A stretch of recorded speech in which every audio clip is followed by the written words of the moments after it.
Paul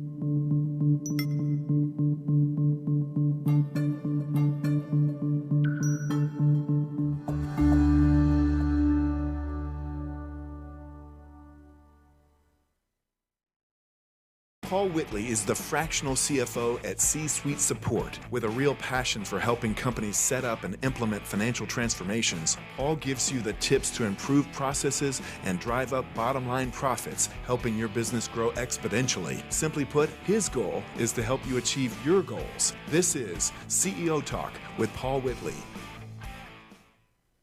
Hello, thank you for joining us today. If you would put in the comments what industry you're in and where you are, we'd appreciate knowing that. Today we're going to be joined by a gentleman named Don Williams. Don is a gentleman in the Fort Worth EO Group, entrepreneur organization that I met a year and a half ago. And we got to talking about many different things, would be an understatement. But Don, tell me about our experiences so far and what we're doing. Very good, thank you. So, we met through our association with EO. I've been a member there for several years, and you came in as a strategic alliance partner or sponsor. And I refer to myself as a SAP. The sales person in me won't let me call you that, at least on camera. I understand. And so we've had a lot of fun and got a lot of good stuff done, and here through recent times, since March, when we're in the great stay home, the COVID-19 of 2020, I've watched you help, I don't know, maybe hundreds of people with 3P loans and EIDL loan processing and application, and so grateful to you for helping our EO members, of who I know there was a long line that you helped, so thank you. Well, you're very welcome. I thoroughly enjoyed that. And you were monitoring all the town hall calls, so we would have 20, 30, 50 CEOs at a time in those calls, and the subject matter would range across the board, but it seemed like, at least on the ones that I was in, that 2/3 of that call was, how do I get my money? When I get my money? What do I do with my money? How do I keep my money? And how do I not have to pay it back? So. And some stuff we're going to talk about today. Exactly. Around that money. So put a plug in for EO, Entrepreneur Organization. I'm a member and a sponsor, not a SAP. And Paul. I'm a strategic alliance partner, SAP. So we're there. Yes. And so every one of our podcasts or shows that I've done, I'm putting that out there, because if you're a small business trying to grow, great organization. Many of you are familiar with other organizations like Vistage or some of the smaller groups, the Fort Worth EO and all the EO groups for that matter. They are large organizations, and they create forums inside those organizations, which for all practical purposes are very much like the Vistage groups. So you don't have to go to that kind of expense, but you can grow your small business with something you can afford to do. And then internally with that group, you have people like us with C-Suite Support. You have people that are constantly available and constantly trying to work with you for reasons that are obvious, but to help you grow those business, help you get that organization that you need in the business, help your profits. And in my case, I'm a fractional CFO that helps businesses grow exponentially. So what does that mean? That means I've got a background not only in accounting, over 1,000 locations at one time, but also in lending. Loaned money to a lot of companies, 300 plus, a couple of $1 billion. So I've underwritten 3,000 plus companies. So I have an idea of what a company needs, what they need to do, 20 plus merger acquisitions. All of that translates when you get with a smaller business, 5 to 25 million, maybe up to 50 million. The things that they have, they can't afford a full-time CFO. But they can afford to have all the expertise of a full-time CFO on a part-time basis, and that's where we step in with C-Suite Support. So Don, tell me a little bit about your business and how we can take your business to our audience and help them do more with their business. Give me a little background there. Thank you very much. So for the last 34 years, I started when I was 7. I've worked primarily with Fortune 500 companies on marketing, sales, and service strategy and execution. Been in the contact center business, so we've handled phone calls and live chat and emails for a variety of different customers. A couple of years ago, I wrote a book, and I said I'll never do that again. And about 30 days later, I started a second book, and then a third, and I'm currently in my fourth. I get to spend most of my time today helping business owners and some corporate executives on either sales, service, culture, or leadership. And so I do keynote speaking and then personal coaching with business owners and executives. And find me at donwilliamsglobal.com. Not very original, but it's easy to find. Easy to find. Sounds like you had a lot of time on your hand to write books. I have trouble finding time to read the books, but I do read them. All right. Well, what do you see as some of the biggest challenges for entrepreneurs right now stepping in this current environment? So, three things I'll share today, and I've had the opportunity to be working with entrepreneurs all over the world since March. And so item one, which is right up your alley, is protect your cash. And so an automobile accident is, if you break it down to its foundation, is when two cars touch. And cars aren't supposed to touch. And airplanes aren't supposed to touch. Certain things aren't supposed to touch. A business should not run out of money. And it's called bankruptcy when you do. And so really regardless of business, and there are maybe 20% of businesses that are actually thriving in the current environment. Their product, service, or experience has seen a huge boon because of the pandemic. But most businesses have seen at least some downturn and some totally devastated, some industries totally devastated. So job one is protect your cash, and you helped a lot of people with that on 3P and Idle, and so any method by which a business can avoid running out of cash, that to me would be job one. I would agree with that, and I'm a sitting CFO for 6 companies right now, and do projects similar to that for some other companies that I'm working with. First thing we did, or first thing every company should do, we sat down, went through their P&L, and we didn't look at the expense line item. We delved into what's in the expense line item. Is this really necessary? Can you live without this? Is it beneficial in the long run for culture of the business? Great. Are you going to survive to get there? So make a decision of what you have to spend to survive. And then when you survive, make the decision of the things that are nice to have when you get through.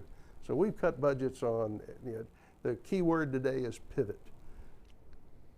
It's going to be overused. We're probably going to overuse it, but we pivoted and went to different business models, business plans, different travel, whatever it was, went in there. So going from there, tell me about your background to get to here. So I started out as a freshman in college. I was a salesman and part-time, my evenings and weekends, and it took me less than a year to become the top salesperson in the entire country out of 450 salespeople.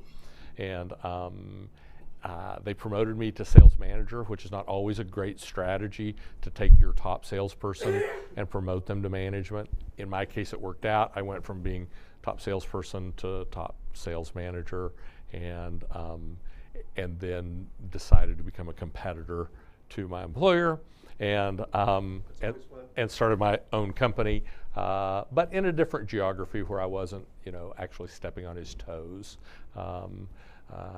And so since that time, we've worked with multiple companies on multiple efforts, but primarily centering around the customer journey map. So my second book, Romancing Your Customer, we talk about treating a customer from the metaphor of romance. And so first glimpse up to I do in business phraseology would be marketing and sales. And when you can kiss the bride, that becomes marriage. which is customer experience, a little different relationship than marketing and sales, though we know we need to pull some of that romance across that line. Some of the things we did to court, we need to continue to do, in the marriage relationship. And then for most businesses, we're not delivering the customer experience. You're not personally delivering. I'm not personally delivering. Our staffs are.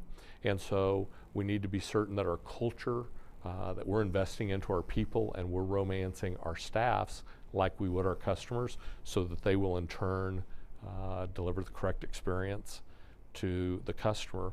And then finally, or maybe initially, it depends on how you look at it, we need to be sure we're delivering the romance to ourselves.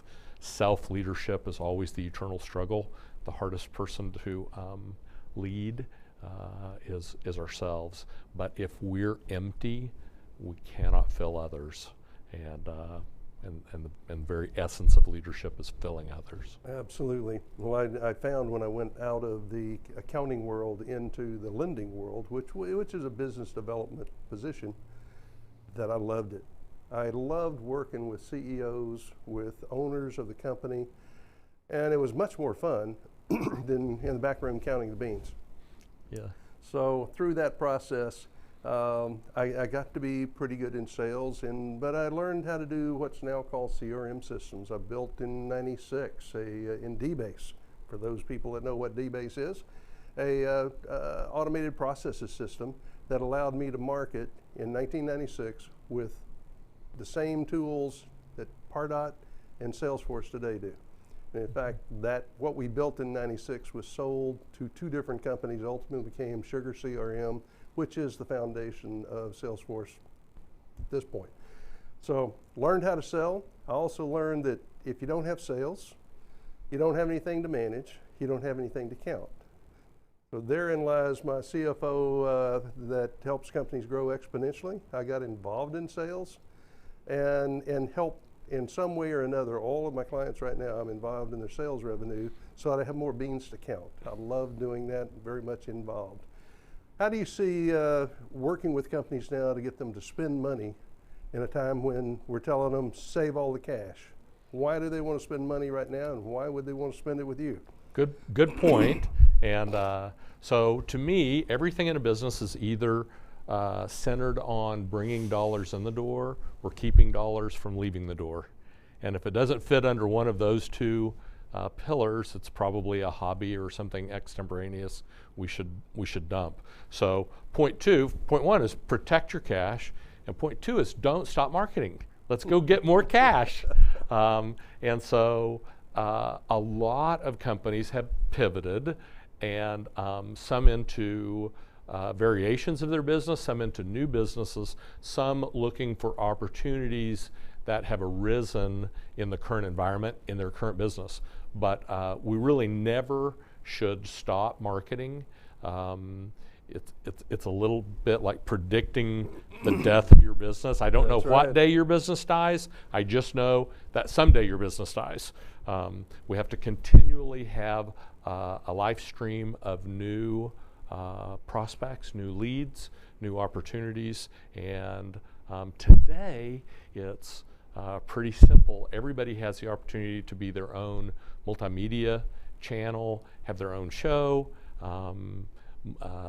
LinkedIn, Facebook, Instagram, Twitter, huge social media to where you can be promoting your business, and you should be. Absolutely. I've got a couple of clients that I had recent conversations, in fact one yesterday. They were, the CEO and the president and myself were on the call together, and the CEO says, how much money can I get in marketing if I don't get some more money? And the president's saying, well, we only have this. Well, I had to become, as a CFO, the moderator of this to say, if we don't do the marketing, we won't have to worry about the beans later. So we put some money in the budget. We're moving forward with it. Another company, we've been very heavily in conversation that, okay, we're coming out of this right now. We need to be prepared to come out of it. Turn on the juice. They have, in this last month, they had almost a record month. So I totally agree with you. If you shut down the marketing, you're predetermining your death sentence. So you're going on life support. Well, what do you see for opportunities for entrepreneurs right now to get out there and do something?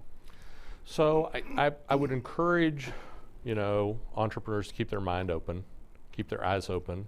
It's easy during times like this to kind of put your head down and buckle in and put your shoulder to the cold breeze, but encourage everybody to, keep their head up and look around. And I guess my last share for the day would be, everybody has a 1 year or a 2 year or 3 year, and if you don't, you need to get somebody like Paul and get that taken care of. need to have a short term and a medium and a long term plan. I think it was the CEO of Sony several years ago, maybe Tom Peters, in Search of Excellence, had said, hey, do you have a 20-year plan? And the CEO of Sony said, we have a 250-year plan. And so that might be a little extreme, but it gives you an idea how gives you an idea where you're going. How they thought. But today I would say very important to look at your 1 year plan or your 3 year plan and chop it up into 30 or 45-day increments, because we don't really know what the environment's going to be in 30 or 45 days. And so, and certainly we don't pass that. Here in Dallas-Fort Worth, we were locked down pretty much, and then we weren't, and now we're kind of re-locked down, and we just don't know. The future's, and nobody knows. So break those plans into small bite-sized pieces and look for opportunities to make, solid base hits in those 30 and 45-day time frames. Absolutely.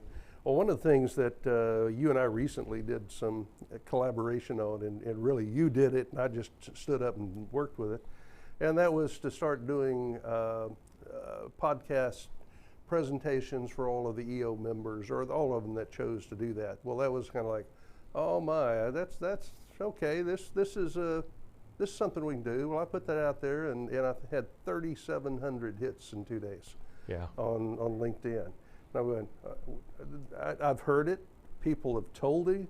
I've actually had people stand in front of our C-suite group, and one of the things that I haven't mentioned is C-suite support is not only my company, but it's also a network group. And we have a little over 340 members of that group, which is a combination of CXOs, CMOs, CEOs, CHROs, COOs, CFOs, CIOs, et cetera. You're almost military. Almost military. We're acronymed down to the death, my wife would tell me. But we also have a lot of business people in there that are on the business side, and the Donnelly and CBiz Corporation, Paychex, Paycor, people like that are good contacts to help us in there. But I'd bring in people talking about videography, talking about SEO, talking about the different things of how to get out there. Yeah. But again, I'm a CFO, so even though I do a lot of marketing for myself or networking for myself, it was like, wait a minute, this is not that hard. You did the video, that turned on the light for me, and tell me about your content journey. So about, this is July, about a year ago, I decided that I wanted to own the internet.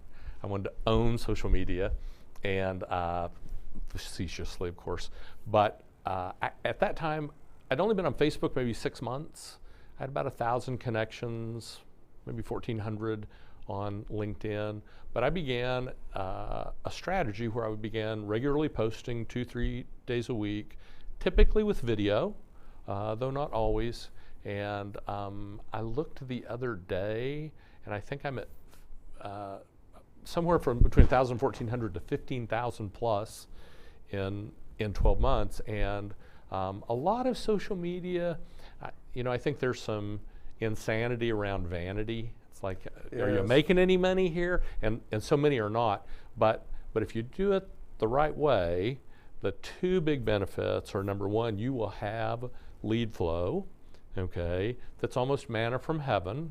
You didn't really spend money to get it. And two, it will help you establish your brand, which will give you credibility. And we all know, anybody in sales knows, the number one reason people don't buy, it isn't they can't afford it, it isn't they can't make a decision. And many times they won't even tell you, but they just don't feel good and it's a trust issue. They just don't absolutely. trust, and almost impossible to overcome a trust deficit. Much better to prevent a trust deficit and have 100% credibility. And today with the audio, video, books, you can put your message in front of a lot of people. And I literally am blessed to have clients all around the world, and they probably initially met me on social media. Well, for me, I've started that journey. I was busy enough, had enough to keep me busy, and building my pipeline, and as well as building a network of people to work with, people I like to work with. There's a difference between people you work with and people you like to work with, but that's been ongoing for the last couple of years as we built up the C-Suite support group. Well, with your effort in the last probably 60 days, for the first time in 2 years, I'm now starting to go out. I still haven't gone outbound to ask for connections. I'm about to do that, so that's going to be a whole new journey for me. We can talk about what you're doing there now, but to go out and start trying to connect with about 100 people a day to see how many will. I'll probably get a 20-30% penetration and go into that. But I want people that I can contact that are business owners, or they're executives in business, or they deal directly with business owners. So those three criteria that I want to deal with, and then get connected, and then provide them something to help them. Because if I can't help them, they're not going to help me unless they have an absolute need that they just can't fix, and my name comes up. I want my name to come up. So why do you think video is so critical to an entrepreneur these days? So the beauty about video is this. It's one-to-many. We may have 10,000 viewers from our show today, okay, your show today.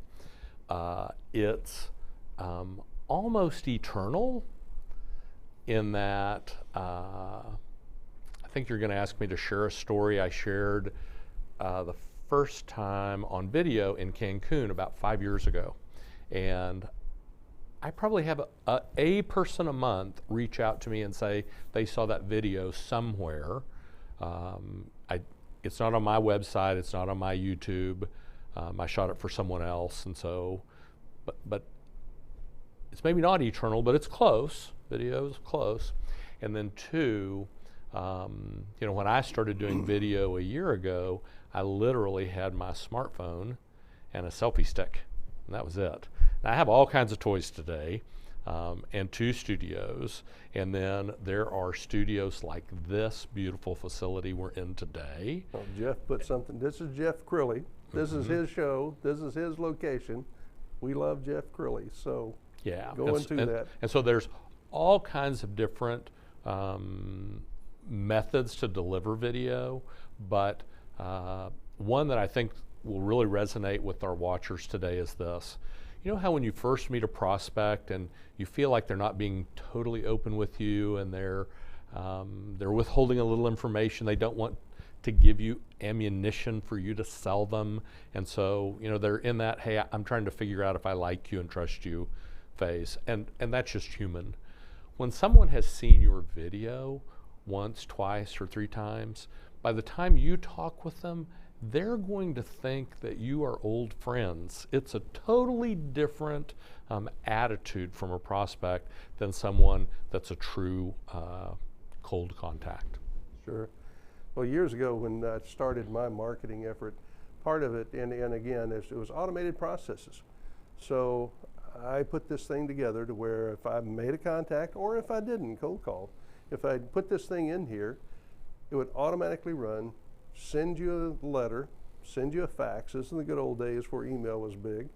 It started converting from fax to email as they go, but I got up to sending 20,000 pieces of information a month to companies, and that's how I became very good in the business development.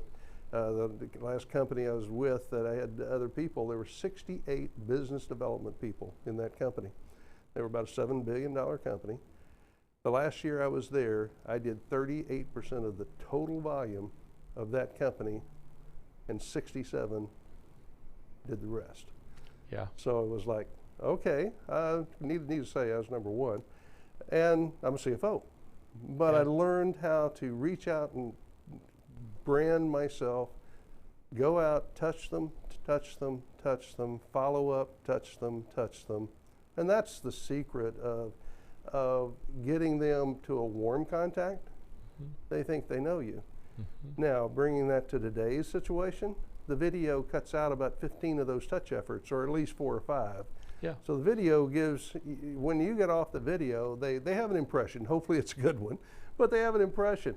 And coming off that video, like you said, you already have a warm feel if you can get the opportunity to actually interact with that person. So Absolutely. how has that moved on for your efforts in not only doing business, but some of your posts and the gratitude? I love the things you do in the gratitude post. Can you share some of that with us? I will. So, and my 4th book, which I'm in right now, is a book on gratitude, currently untitled, but we'll get it to the finish line. We'll get a title. But about 5 years ago, I began the intentional daily practice of gratitude, and I started out. I'd been very fortunate my whole life. I'd never really lost at anything. I was almost Midas. Everything I touched turned to gold, and so when I had significant loss at 40, I was ill-equipped and to deal with that. So I met a lady who shared some stuff about gratitude, and I bought a little silver bucket. I should have brought it today, and I wrote gratitude on a card, and I carried that little bucket with me in my car, in my truck, sat in the den, sat in the living room, sat on my desk. When I'm in my home studio, it sits on the credenza behind me. People kind of know that bucket. And as I began to focus on gratitude, kind of an interesting thing happens. You become more grateful. It's amazing how that works. Yeah, shocker. It's a beautiful day. Thank you. That little reticular activator, part of your brain wakes up. And so after about 6 or 8 months, I decided that I was going to share this with my leadership team in my company. And so every Monday morning, we have a gratitude exercise we call One Good Thing. And as you know, I do that on literally hundreds of Zoom calls with thousands of people, where we start out where we ask you to share one thing that you're grateful for. And so I had a lady who worked with me for about 15 or 20 years. I knew her daughter was pregnant. What we did not know is the physicians had told the parents that the baby had a very small chance of surviving to term. If the baby did survive to term, would almost certainly be stillborn. If the baby was not stillborn, would perish almost immediately. Congenital defect, nothing to be done. She had not shared that with us. And so one Monday, when it was her turn, she stood up and said, my grandson was born last week, and he lived an hour. And I'm grateful because we got to meet our grandson and his mother and father and the other grandparents, and we were able to tell him we loved him. And so I thought I was sharing with my team the gift of gratitude, and as I've found many times, as the teacher, many times you learn the most. And so I'm currently working with people just like you who have a gratitude story, and I'm helping them become co-authors in my new book project. And the previous 3 were #1 bestsellers. So humbly, hopefully, this will as well. And if you have any interest, please reach out to me. And my vision is to take a spark of gratitude and light a fire around the world. helping other people begin the intentional daily practice of gratitude. Well, not only is that wonderful, but I'm going to have to point out I'm in a little bit more of an advantageous position than the people in the audience. But I saw the tears come in your eyes as you were talking about that. Not only was it a story, it still resonates. It's still something that all of us should be in gratitude forever. Well, Don, I appreciate you coming on the show. I appreciate you, period. You've been helpful to me. Hopefully we're helpful to you, and we're talking about trying to continue doing some shows together and see if we can help people and go from there.